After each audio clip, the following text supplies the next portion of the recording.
Let's be honest, have English phrasal verbs ever just completely stumped you? Yeah, you are definitely not alone. So today, we're going to tackle 5 of the most common and honestly trickiest ones that all start with the verb blow. You know that feeling when you see a phrasal verb and it's just frustrating or completely overwhelming? Well, that's a super common feeling for English learners, and it's because, a lot of the time, you just can't guess the meaning from the words themselves. So what's the deal with them? I mean, a phrasal verb is just a verb, right? Like blow. And then you add a little word to it, like up or apart. Simple enough. But bam! The whole meaning changes into something completely new. It's like a secret code you can't crack just by looking at the pieces. And here's the thing.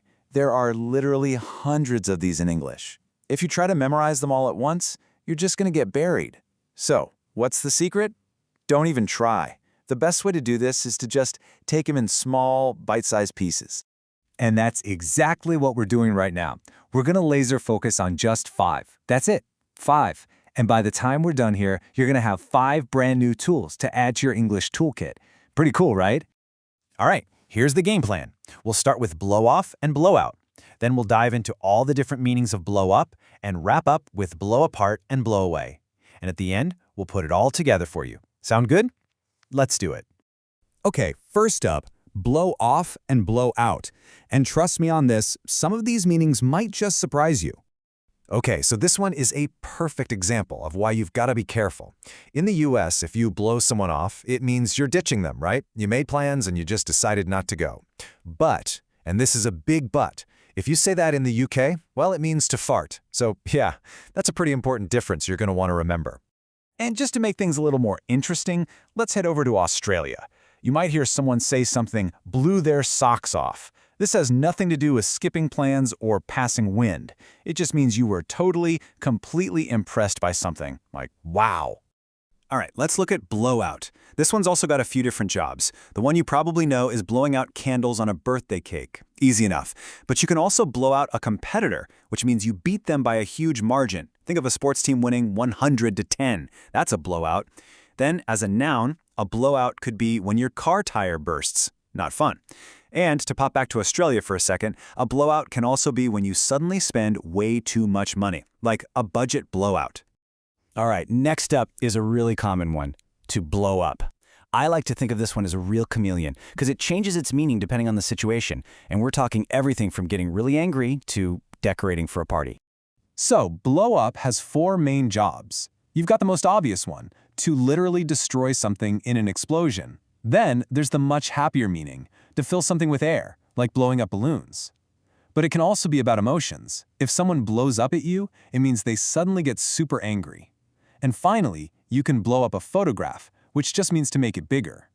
See how that little word up just intensifies everything? And here's a great idiom you'll hear all the time. When a plan blows up in your face. No, it's not a real explosion. It's that awful moment when a plan goes completely, disastrously wrong, and usually in a way that's pretty embarrassing for you. The key here is that it's sudden, it's a total failure, and everyone probably saw it happen. Okay, let's move on to our last pair for today, to blow apart and to blow away. And these two really cover a lot of ground, from total destruction to just being amazed. So, to blow apart can be pretty literal, a lot like blow up. Something gets physically shattered into pieces in an explosion. But it also has this really cool figurative meaning. You can use it when you totally disprove an idea or a theory. Like if some new discovery comes along that just blows apart everything scientists used to believe, it means that old theory is completely destroyed. And our last one, to blow away. Now sure, the wind can literally blow your hat away, but the way you'll hear this used most of the time is when you're just incredibly impressed with something. I mean, the person who originally wrote this lesson said it perfectly. The fact that I'm sitting here teaching students all around the world blows me away. That's just a fantastic way to express that feeling of awe and amazement. All right, we've covered a ton. So let's do a super quick recap to make sure these 5 phrasal verbs are officially in your toolkit. Okay, ready? Let's lock these in. Blow off, skipping plans in the US or, well, something else in the UK. Blow out, think candles, tires, or budgets. Blow up, that's for explosions, balloons, anger, or photos.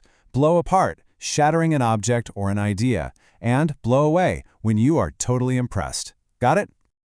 And there you go. 5 super useful phrasal verbs with blow, all broken down. But look, the best way to really learn them is to actually use them. So I have a question for you. Which one of these are you going to try to use this week? Thanks so much for joining me.